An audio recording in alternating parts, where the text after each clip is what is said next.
আর শয়তান চায় ওরা যেন এখান থেকে কিছু হেদায়েতের কথা নিতে না পারে।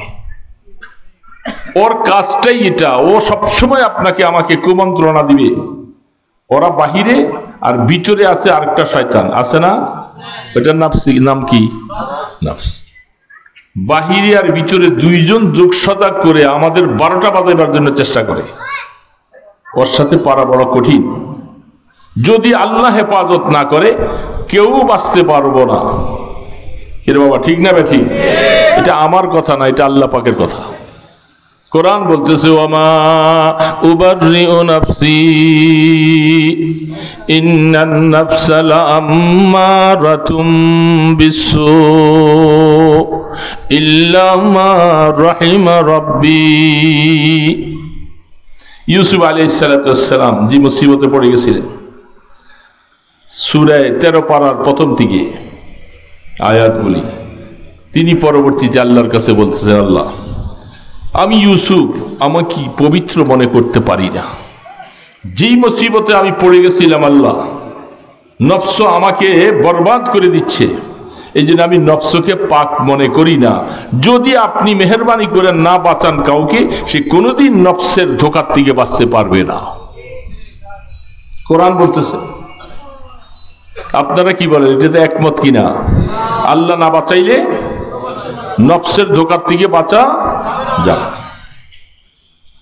এই জন্য ইউসুফ আলাইহিস সালাম তিনি এই অবস্থা থেকে বেরিয়ে আইসা তিনি বলতেছেন ওমা উবাররিউ নাফসি। পয়গম্বর ইউসুফ আলাইহিস সালামের মতো এত বড় পয়গম্বর তিনি এই কথা বলতেছেন, আর সেখানে আমি আর আপনি আমরা কি করে পারবো? এই জন্য শয়তান বাহিরে, ভিতরে নফস। কয়টা? ভিতর আর বাহির থেকে দুই দিক থেকে যদি আক্রোশ আমাকে যদি আক্রান্ত করা হয়, আমি বাঁচা সম্ভব না। আমাদেরকে বাঁচাবেন কে? এই জন্য সাহায্য চাইতে হবে আল্লাহ পাকের কাছে, যে আল্লাহ তুমি বাঁচাও, গুনাহ থেকে বাঁচার জন্য তুমি আমাকে শক্তি দাও, তুমি নফসের ধোঁকার থেকে আমাকে হেফাজত করো। যদি তা না হয় আমরা বাঁচতে পারবো না। এটা আল্লাহ জানাই দিয়েছেন কোরআন শরীফে। এই জন্য সব সময় নফসের ধোঁকার থেকে, শয়তানের ধোঁকার থেকে বাঁচার জন্য আল্লাহ কোরআন শরীফে আয়াত দিয়েছেন, আপনাকে ঔষধ দিয়েছেন, মেডিসিন দিয়েছেন। সেটা তো আমরা পড়ি না, অনেকে জানিও না। কে বাবা ঔষধ দিয়েছেন কি দেন নাই? রব্বি আউযু বিকা মিন হামাযাতিশ শায়াতিন ওয়া আউযু বিকা রব্বি আন ইয়াহযুরুন। কোরআন শরীফের আয়াত। যখন শয়তান তোমার উপরে আক্রমণ করবে, শয়তান তোমাকে ধোঁকা দিয়ে যখন ইবাদত থেকে সরাই দেওয়ার জন্য চেষ্টা করবে, তুমি তাড়াতাড়ি এই আয়াতটা পড়বা। কিন্তু আফসোস আমরা তো মুখস্থ জানি, রব্বি আউযু বিকা, হ্যাঁ রব, এই তো ভুলে গেছি, দেখছেন ভুলে গেছি মুহূর্তে, মিন হামাযাতিশ শায়াতিন। আল্লাহ শয়তানের ওয়াসওয়াসা, শয়তানের ধোঁকা থেকে। শায়াতিন বহু বছর, শয়তান এক বছর, শায়াতিন বহু বছর। শয়তান হলো জিনের গোত্র। শয়তান আল্লাহ পাকের তরফ থেকে, তাদের গোত্রটা হলো জিন, তাদের বংশধারা হলো জিন। কোরআন শরীফে একটা সূরা আছে, সূরাতুল জিন। তো জিন যারা, এদের মধ্য থেকেই একটা দল হলো শয়তান। জিনের মধ্যে সবাই শয়তান নয়, কারণ জিনের মধ্যে যারা ভালো এরা জিনে আছে, এদের মধ্যে নামাজি আছে, এদের মধ্যে আলেম ওলামা আছে, এদের মধ্যে অনেক জিকিরকারী আছে, দরবেশ সাহেব আছে, সব আছে। সংখ্যায় তারা আমাদের থেকে অনেক বেশি।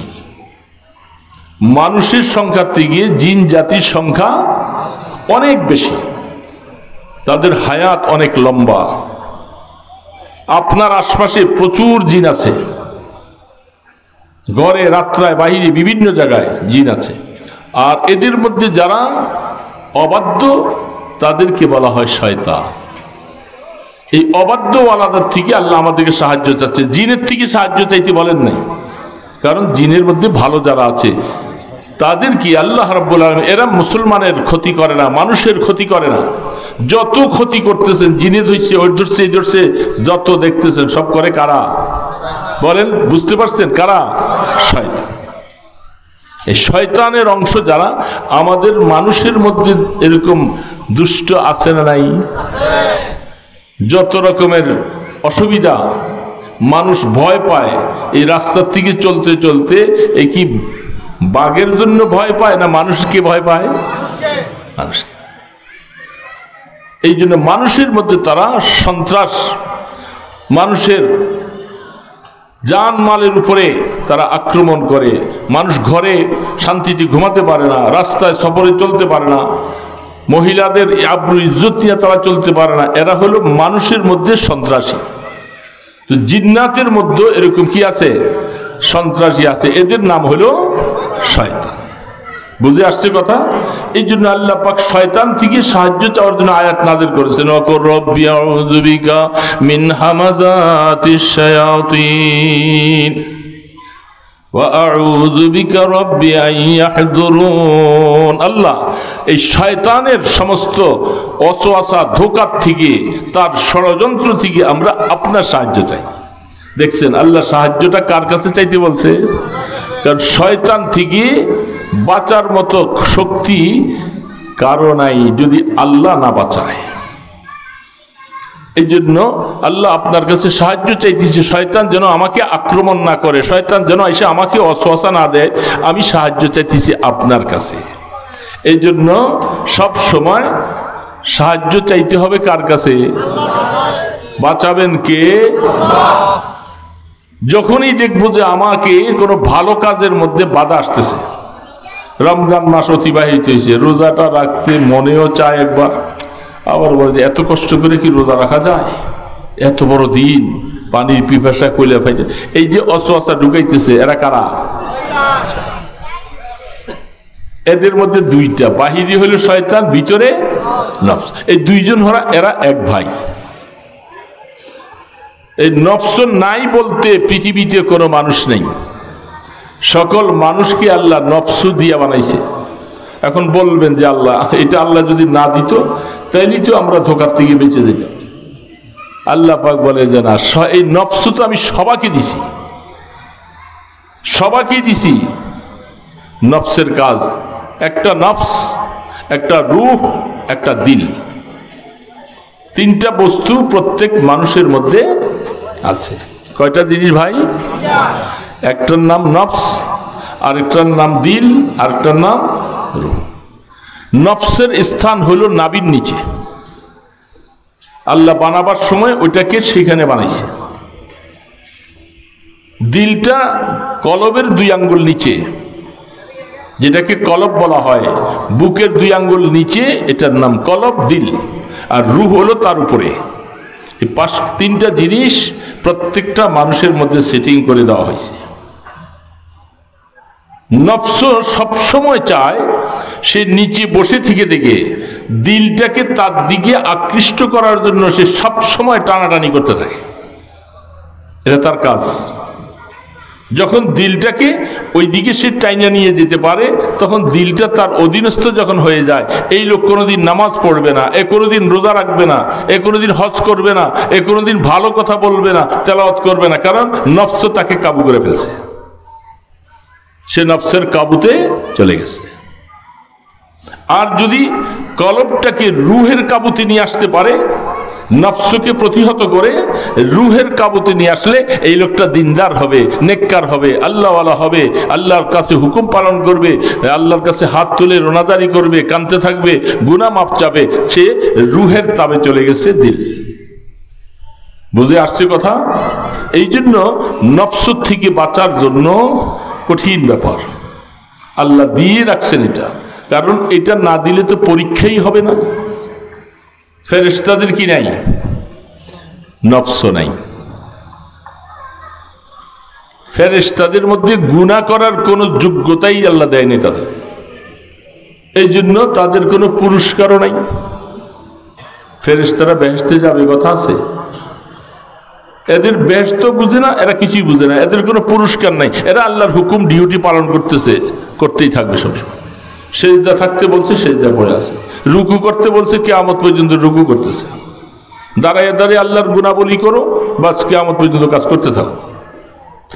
ফেরেশতাকে কি দেয়নি? আল্লাহ নফস দেয় নাই। এই জন্য ফেরেশতারা গুনাহ করলে কি স্বাদ এটা এরা বুঝে না, গুনার মধ্যে কি স্বাদ সেটা সে বুঝে না, সবসময় সেই অবস্থায় আছে।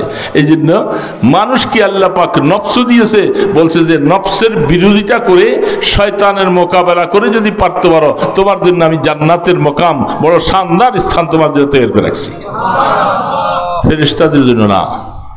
এই জন্য আল্লাহ পাক মানুষকে রূহ দিয়েছে, কলব দিয়েছে, নফস দিয়েছে, সবাইকে দিয়েছে।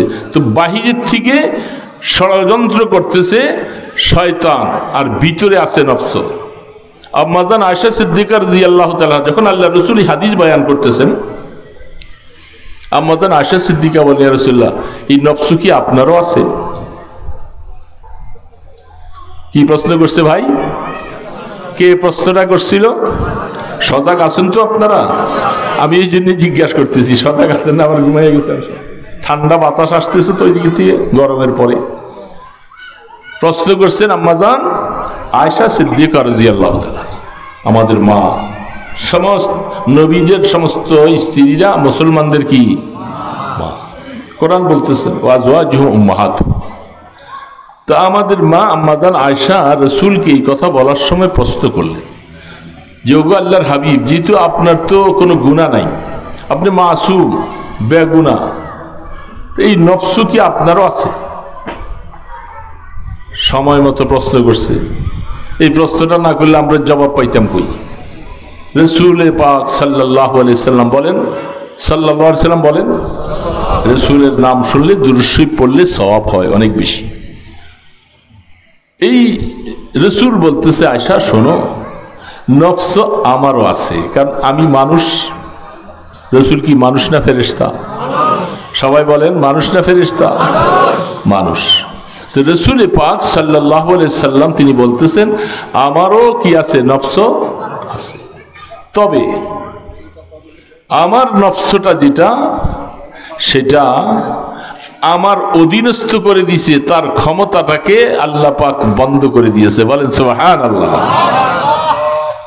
নফস আমার উপরে কাবু করার কোনো ক্ষমতা নেই। এটা তো দুনিয়ার পৃথিবীর মধ্যে আর কারো জন্য না,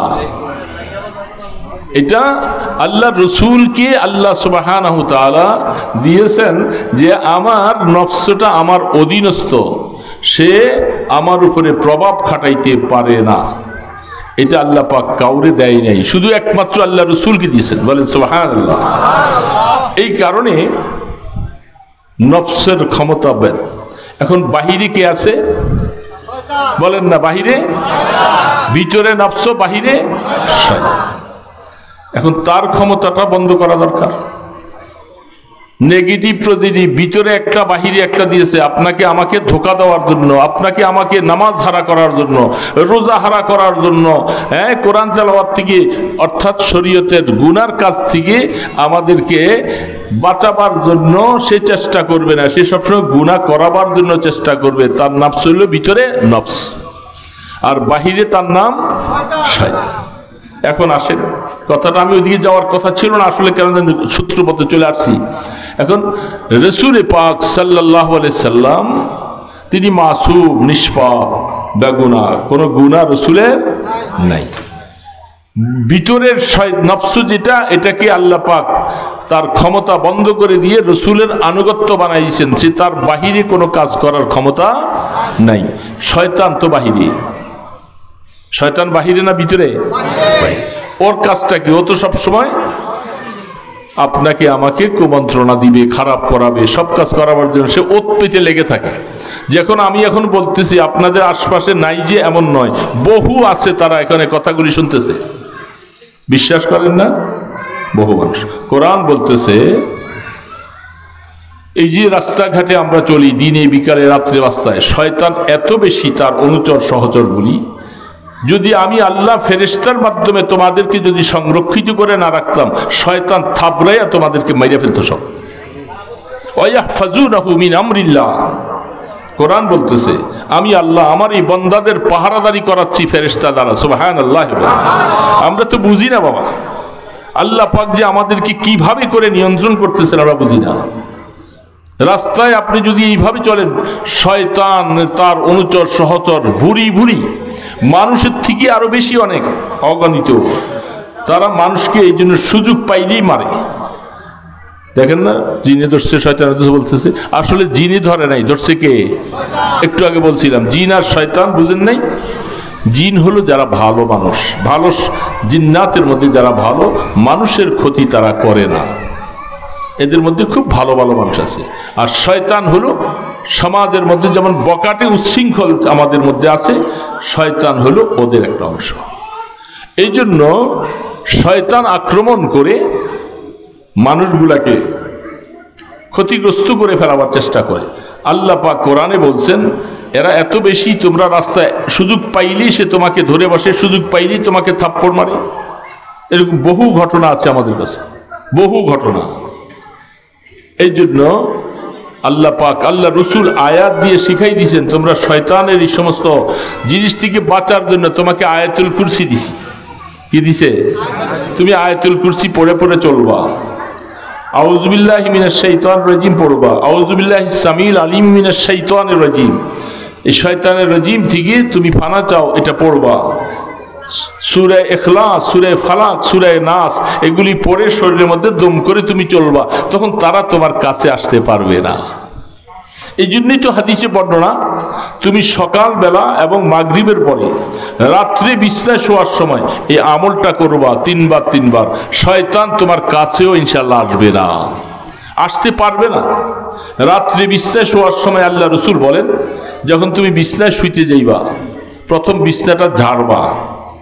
দেখেন, এটা সুন্নাত, মানুষের কি সুন্দর ব্যবস্থাপনা। তুমি বিছনাটা ঝাইরা বিছনায় যাওয়া, যাওয়ার পরে তুমি কুল হু আল্লাহ, কুল আউযু বিরাব্বিল ফালাক, কুল আউযু বিরাব্বিন নাস, এই তিনটা সূরা একবার পড়ে হাতের তালুতে ফু দিবা, দিয়া তোমার মুখমণ্ডল দিকে শরীরে যত জায়গায় হাত যায় তুমি এভাবে মুছবা, তিনবার পড়বা, তিনবার মুছবা, বাস তুমি হেসারের ভিতরে চলে গেলা, তুমি আল্লাহ পাকের নিয়ন্ত্রণে চলে গেলা, শয়তান তোমার কাছে আসতে আর পারবে না।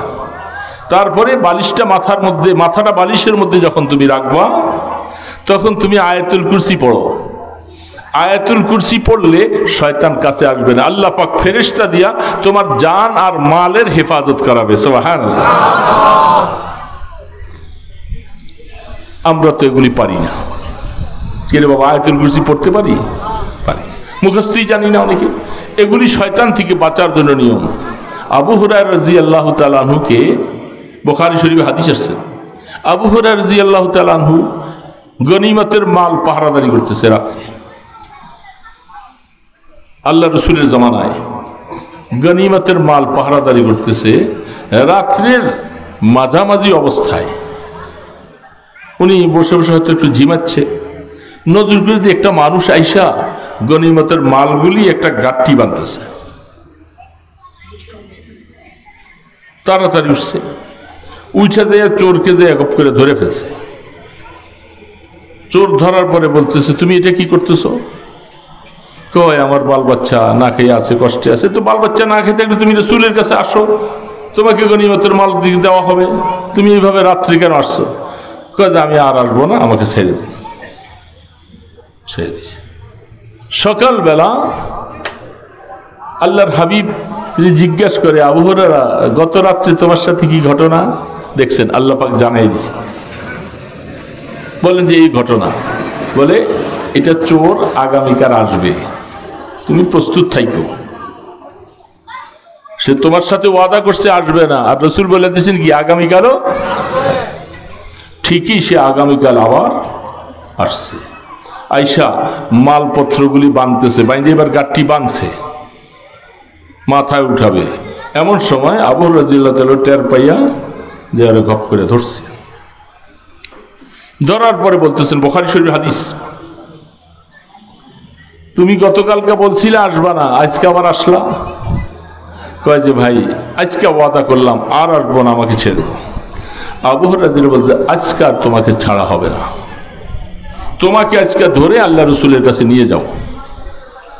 সে ওই সময় বলতেছে, আবু হুরায়রা শোনো, আমি তোমাকে এমন একটা এলেম শিখাবো যে এলেমটা তুমি আর শোনো নাই, আমি এটা তোমাকে শুনাইয়া দেই, এর বিনিময়ে তুমি আমাকে ছাইড়া দাও, আমি আর আসবো না।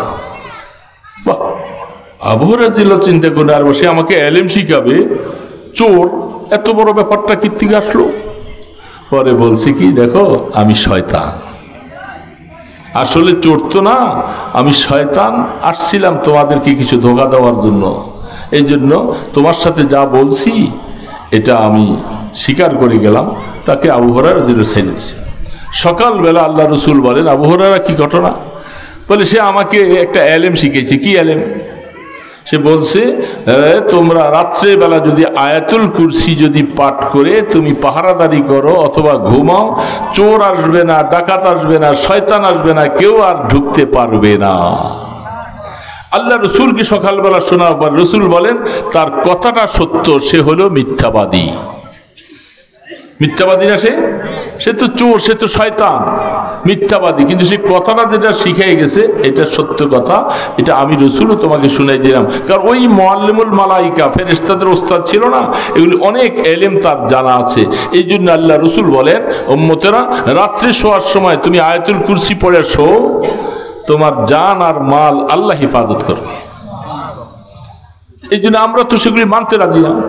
এখন আম্মাজান আয়েশা সিদ্দিকা রাদিয়াল্লাহু তাআলা বলে দিলেন যে, আপনার সাথেও কি সেই নফসটা আছে?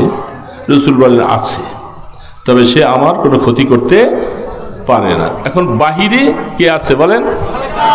এই কথাটা বলতে যাই আপনাদেরকে আমি পিছনে গেলাম। বাহিরে আছে শয়তান। আল্লাহু আকবার। আমাদের নবী মুহাম্মদ রাসূলুল্লাহ বলেন সবাই সাল্লাল্লাহু আলাইহি ওয়াসাল্লাম, আল্লাহ পাক তার পিঠের মধ্যে, পিঠের মাঝখান থেকে বাম দিকে ঠিক কলব বরাবর একটা মোহরের নবুয়ত দিয়েছেন, ডিমের মতো সোনালী কালার। হাদিসে বর্ণনা, এটাকে মোহরের নবুয়ত বলা হয়। কি বলা হয় ভাই? শুনছেন না কথাটা? মোহরে নবুয়ত। মোহর মানে সিল, নবুয়তের একটা সিল। এটার মধ্যে শুধু এতটুকু মতবিরোধ আছেন। অনেকের রায় হলো আল্লাহ রসুল দুনিয়াতে আসার সময় পিঠে ছিল, আর কারো কারো রায় হলো দুনিয়াতে আসার পরে আল্লাহ পাক এটা পিঠে বসাই দিয়েছে। এটা কারো বসায় নাই, শুধু একমাত্র আমাদের নবীজির জন্য বসাইলেন। কেন? এটা হাদিসে তার প্রমাণ। ওই যে একটু আগে যে বলছিলাম, কলব বরাবর শয়তান আপনাকে আমাকে ধোঁকা দিবার সময় সে আমার কলবটাকে আক্রান্ত করার জন্য ওই বরাবর পিছন থেকে তার চোষ ঢুকাইয়া সে আমাদের কলবটাকে আক্রান্ত করে, সে আমাদের কলবটাকে নষ্ট করে দেয়। যার কারণে হাদিস শরীফের মধ্যে আল্লাহ রসুল বলছেন, তোমার কলবটাকে তুমি ঠিক রাখার জন্য তুমি আল্লাহর জিকির করবা, মৃত্যুর মোরাকাবা করবা, কোরআন তেলাওয়াত করবা। এগুলি করলে তোমার কলবটা শয়তানের আক্রান্ত থেকে মুক্ত হবে। আল্লাহ রসুলকে আল্লাহ পাক একেবারের জন্য মুক্ত করে দিলেন। ওই যে পিঠ বরাবর পিছন থেকে সে আক্রান্ত করবে, ওই বরাবরে আল্লাহ পাক একটা মোহরে নবুয়ত বসাই দিয়েছে। শয়তান বাহিরের থেকে, শয়তানের ক্ষমতা শেষ। বলেন সুবহানাল্লাহি ওয়া বিহামদিহি। এই জন্য ভিতর থেকেও শেষ, বাহির থেকেও। যার কারণে আল্লাহ রসুলকে আক্রান্ত করার ক্ষমতা শয়তানেরও নাই, নফসেরও নাই। এই কারণে আরেকটা কথা মনে পড়ে যায়, বলবো এটা। মদিনা শরীফে আল্লাহর হাবিব একজন মহিলা, যিনি হযরতে আনাস রাদিয়াল্লাহু তাআলা আনহুর মা, তার নাম হযরতে উম্মে সুলাইম। হযরত আনাসের, বলেন পিছন থেকে বাবা দিয়া সজাগ আছেন তো? হযরত আনাস রাদিয়াল্লাহু তাআলা আনহুর মা, তার নাম হযরতে উম্মে সুলাইম, তার খালার নাম উম্মে হারাম। এরা দুই বোন, খুব ভদ্র মহিলা, খুব ভালো। হাদিস শরীফে বুখারীতে অনেকগুলি রাওয়ায়াত আছে যে মদিনা শরীফে আল্লাহ রসুল তিনি হযরতে উম্মে সুলাইমের ঘরের মধ্যে অনেক সময় যেতেন। সেখানে মেহমানদারি হতো। দুপুরে অনেক সময় রসুল আরাম করতেন। সেখানে তার পাখাও ছিল না, এসিও ছিল না, এয়ার কন্ডিশন নাই, খাটও নাই, পালংও নাই। কি আছে? শুধু খেজুর পাতার চাটাই। কি ছিল? খেজুর পাতা। ওই জামানার হালাত, আল্লাহ রসুল তিনি অনেক সময় গরমের মধ্যে যে শুইতেন, গায়ের চাদরটা একটু সরে যেত, এই চাটার মধ্যেই শুইতেন, পিঠের মধ্যে দাগ পড়ে যেত, সোনার দেহ, রহমতে দো আলম।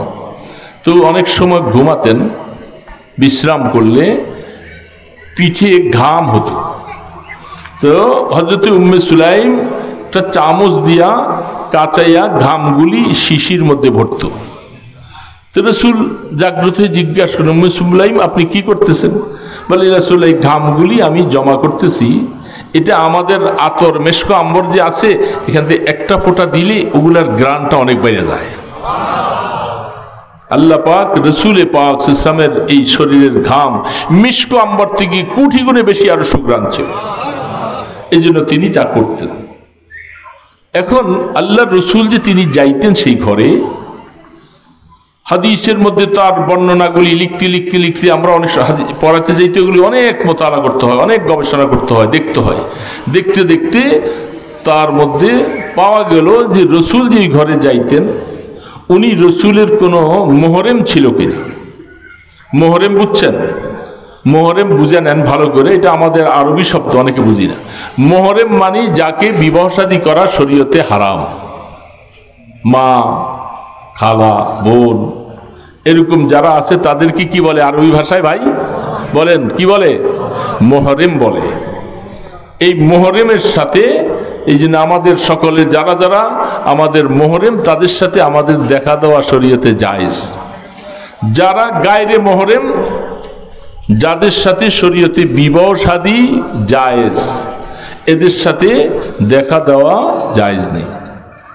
এই মাসালাটা এখন সমাজ থেকে চলে গেছে। এটা এখন বললে বলে যে এই হুজুর কোত্থেকে আসছে, পর্দার কথা কি আর এই সমাজ এখন চলবে নাকি? এটা তো বহুত আগেকার জমানার কথা। কি কি বলেন না, ঠিক না ভাই? ঠিক। পর্দা প্রথা এটা এখন আর শরীয়তে নাই। কোরআন থেকে আয়াতগুলি মুছে ফেললেই ভালো হয়। কি ঠিক না ভাই? ঠিক বলেন। মুছে ফেললে ভালো হয় না খারাপ হয়? মোছা যাবে, ক্ষমতা আছে কারো? এমন কোন বাপের বেটা যে কোরআন শরীফে একটা অক্ষর, একটা আয়াত মুছে দেয়, ওরা দুনিয়ার থেকে শেষ করে দিবে মুহূর্তের ভিতরে। কারণ আল্লাহর কোরআনের উপরে হাত দেওয়ার ক্ষমতা কারণ এই পারবেও না। তো কোরআনে তো এরকম নামাজের কথা যেমন আছে, পর্দার কথাও আছে। এখন পর্দার কথা আর চলে না, তো কোরআন তো আছে। তাইলে গায়রে মোহরেম যারা, যাদের সাথে দেখা দেওয়া শরীয়তে না জায়েজ, বিবাহ শাদী জায়েজ। আর মোহরেম যারা, এটা না বুঝলে আমার ওই কথাটা বুঝে আসবে না, এই জন্য এটা বুঝাই দিচ্ছি। মোহরেম হলো যাদের সাথে দেখা দেওয়া জায়েজ, বিবাহ শাদী না জায়েজ। বুঝে আসে নাই? এখন উম্মে সুলাইম রাদিয়াল্লাহু তাআলা আনহা, তার ঘরে যে রসুল যাইতেন, তিনি কি রসুলের মোহরেম ছিল না গায়রে মোহরেম ছিল? এটা বোঝা লাগবে। এখন আপনারা ডাইরেক্ট বলবে কাজ, আপনাদের থেকে আমার থেকে হাজারো গুণে বড় বড় এলিমওয়ালা, এলিমের সাগর, যারা এগুলি নিয়ে বহস করছে, আমরা সেখান থেকে কিছু দেখে দেখে বলি আপনাদেরকে। রাসূল পাক সাল্লাল্লাহু আলাইহি ওয়াসাল্লাম, এটা লম্বা কথা, আমি সেদিকে যাব না, শুধু পয়েন্টটা বলে দিচ্ছি, শুধু কথা শেষ করে আসতেছি। আল্লাহ রসুল যে উম্মে সুলাইম রাদিয়াল্লাহু তাআলা আনহার ঘরে, এই উম্মে সুলাইম হযরত আনাসকে ছোট বয়সে আল্লাহ রসুলের কাছে আইনা বলতেছেন, ইয়া রাসূলুল্লাহ, আমার এই ছোট ছেলেটা আমি আপনার খাদেম বানাই দিলাম, সে মওত পর্যন্ত আপনার খেদমত করবে, কোনো বিনিময় নাই, কিছু নাই, আপনার সোহবতে একটু থাকবে, আমার এই ছেলেটাকে আপনি গ্রহণ করেন। হযরত আনাস রাদিয়াল্লাহু তাআলা আনহু রাসূলের খেদমত জীবন ভর করেছে এবং বলছে যে আমি রসুলের খেদমত করেছি লাগাতার 10 বছর পর্যন্ত। আল্লাহ রসুল এই 10 বছরে কোনোদিন আমাকে একটু বলে নাই যে আনাস তুমি এটা কেন করলা, এটা কেন করো নাই। কোনোদিন একটা ধমক রসুল দেয় নাই। 10 বছরের মধ্যে আমি রসুলকে পাইনি এই অবস্থা। এরকম চরিত্রবান পৃথিবীতে আর কেউ ছিলেন না, সে আনাস। সে আনাস রাদিয়াল্লাহু তাআলা আনহু, এই জন্য রসুল আল্লাহ তার জন্য দোয়া করেছেন, তার খেদমতে সওয়াব তো আল্লাহ দিবেন। রসুল বলতেছে, আনাস বলতেছে, ইয়া রাসূলুল্লাহ, আমার জন্য আর কি, আমি আপনার কাছে শুধু একটু দোয়া চাই, আর কিছু না। বলে, আনাস তুমি দোয়া চাও? বলে, আমি তোমার জন্য দোয়া করে দিয়ে যাই। 1 নম্বর হলো আল্লাহ আল্লাহুম্মা বারিক ফি মালিহি, আল্লাহুম্মা বারিক ফি আওলাদিহি, আল্লাহুম্মা বারিক ফি উমরিহি, আল্লাহুম্মা গফির যামবাহু। চারটা দোয়া হযরত আনাসের জন্য আল্লাহ রাসূল বলে দিয়ে গেলেন। প্রথম দোয়াটা করছে, আল্লাহ তুমি আনাসের হায়াত বাড়াইয়ে দাও। কি দোয়া করছে প্রথমটা ভাই? হায়াত। এখন হায়াত বাড়াই দিলে খাইতে হবে না? লম্বা লম্বা হায়াত দিলে তো রিজিকটাও তো বরকতওয়ালা হইতে হবে। দেখেন আল্লাহ রাসূলের দোয়ার হিকমত কত।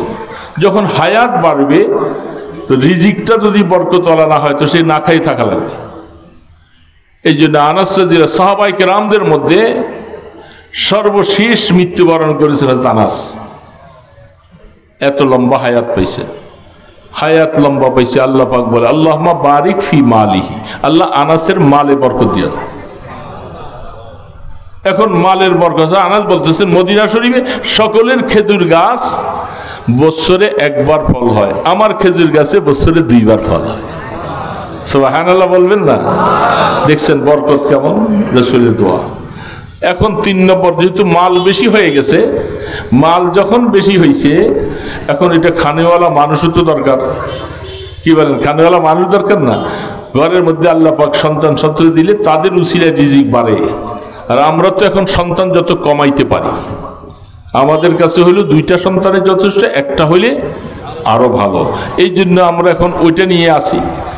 অথচ হযরত আনাস বলেন রাসূল আমার জন্য দোয়া করছেন, আল্লাহ তুমি আনাসের আওলাদ ফরজন্দের মধ্যে বরকত দাও। বলে আমার হায়াতের মধ্যে আমি 80 জন আমার সন্তান নাতিপুতি এদেরকে দাফন করছি, আল্লাহ আমাকে তখনও হায়াত দিয়ে রাখছে। এত সন্তান দিছেন আল্লাহ আমাকে। খেজুর গাছে বছরে ফসল হয় 2 বার। সবাই তাজ্জুব, বলে তাজ্জুব হওয়ার কিছু নেই, দোয়াটা তো রহমতের দোয়া আলম করছেন।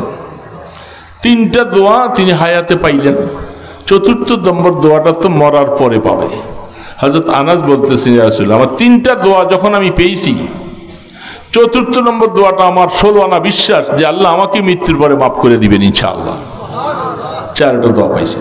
তো সেই আনাস রাদিয়াল্লাহু তাআলা আনহুর মা হযরতে উম্মে সুলাইম, তার ব্যাপারে সকলের সর্বশেষ সিদ্ধান্ত হলো তিনি রাসূলের মুহররম ছিলেন না। খুব সুন্দর করে কথাটা বুঝবে, এটা ফিনিশিং করে দিচ্ছি, শেষ। হযরত উম্মে সুলাইম রাসূলের কি ছিলেন না? মুহররম ছিলেন না। তাইলে এখন প্রশ্ন আসবে, তাইলে এর সাথে তো রাসূলের পর্দা করা দরকার। তো মুহররম ছিলেন না, তাহলে গায়রে মুহররম ছিলেন। তো গায়রে মুহররমের ঘরে আল্লাহ রাসূল কি করে গেলেন? এমনকি হাদিসে বুখারী রওয়ায়াতগুলির মধ্যে সরাসরি আছে, যেহেতু রাসূলের পিঠের মধ্যে থেকে উনি ঘাম কাচাইয়া নিতেন, আল্লাহ রাসূলের মাথার মধ্যে মাঝে মধ্যে হাত দিয়া একটু কিছু আরামদায়ক অবস্থা করে দিতেন, ঘুমাইতেন। সেটা কেমন করে? তাহলে এখন এই কথার আগে বুঝে নেন যে রাসূলের কি ছিলেন না? তিনি মুহররম। সবাই জবাব দেন, বুঝতেছেন তো কথাটা? মুহররম ছিলেন না, তার কি ছিল? গায়রে মুহররম ছিল। যাদের সাথে বিবাহ শাদী জায়েজ, দেখা দেওয়া না জায়েজ। বিবাহ শাদী জায়েজ, দেখা দেওয়া না জায়েজ, কথাটা মনে রাখবেন। এখন আল্লাহর হাবিব তাহলে সেই ঘরে কেন গেলেন, কেমনে গেলেন? এই কথাটা বুঝতে পারলে সব হাজারো মাসালা সব সমাধান হয়ে যাবে। রাসূলের জন্য সারা পৃথিবীতে সমস্ত মহিলারা তারা মুহররমের মতো, রাসূলের সাথে গায়রে মুহররম বলতে কোনো মহিলা নাই। অর্থাৎ সমস্ত মহিলারা রাসূলের সাথে দেখা করতে পারবে, কথা বলতে পারবে। এটা আল্লাহ পাকের তরফ থেকে প্রদত্ত। কেন? আপনাকে আমাকে কেন পর্দার কথা ফরজ করলেন? ওই 2টা জিনিস, একটা হলো নফস, আরেকটা কি? শয়তান। এই 2টা আমাদের মাঝে আছে। আমাদেরকে কুপ্রবঞ্চনা দিয়ে একটা গায়রে মুহররমের সাথে বসে কথাবার্তা বলতে, একাকী ঘরের মধ্যে চলে গেলে গুনাহ হওয়ার আশঙ্কা। মাঝখানতে ওই বেচারা আইসা আমাদেরকে গুনাহগার বানাবে, জিনাখোর বানিয়ে ফেলবে। এই জন্য শরীয়ত মাঝখানে পর্দা দিয়েছে, খবরদার গায়রে মুহররমের সাথে একাকী কামরা এইভাবে তোমরা হইও না, তাহলে শয়তান আইসা তোমাকে গুনাহগার বানাবে। কিন্তু এই আশঙ্কাটা ভিতর থেকে নফস রাসূলের অধীনে, বাহিরের থেকে মুহররম বছরের নবুয়তের মাঝখানে শয়তানের ওয়াসওয়াসা রাসূল থেকে হেফাজত করেছেন, যার কারণে পৃথিবীর কোনো মহিলা রাসূলের কাছে মুহররম গায়রে মুহররম নাই। বুঝে আসছে কথাটা? আরে বাবা বুঝে আসছে? রহমতে দো আলম এই দুই জিনিস থেকে পবিত্র, নফসের ধোঁকা এবং শয়তানের ওয়াসওয়াসা থেকে রাসূলকে আক্রান্ত করার ক্ষমতা। এই জন্য রাসূল নিষ্পাপ, বেগুনা, মাসুম, যার কারণে উম্মে সুলাইম রাদিয়াল্লাহু তাআলা আনহার ঘরে রাসূল যাইতে পারতেন। যেই কোনো ঘরে রাসূল যাওয়ার অনুমতি ছিল, আল্লাহ প্রদত্ত অনুমোদিত, সেইখানে কোনো ওয়াসওয়াসার কোনো আশঙ্কা নাই। এই জন্য আল্লাহ পাক হেফাজত করেছেন। বুঝে আসছে কথাটা? শয়তানের ধোঁকার থেকে বাঁচার জন্য।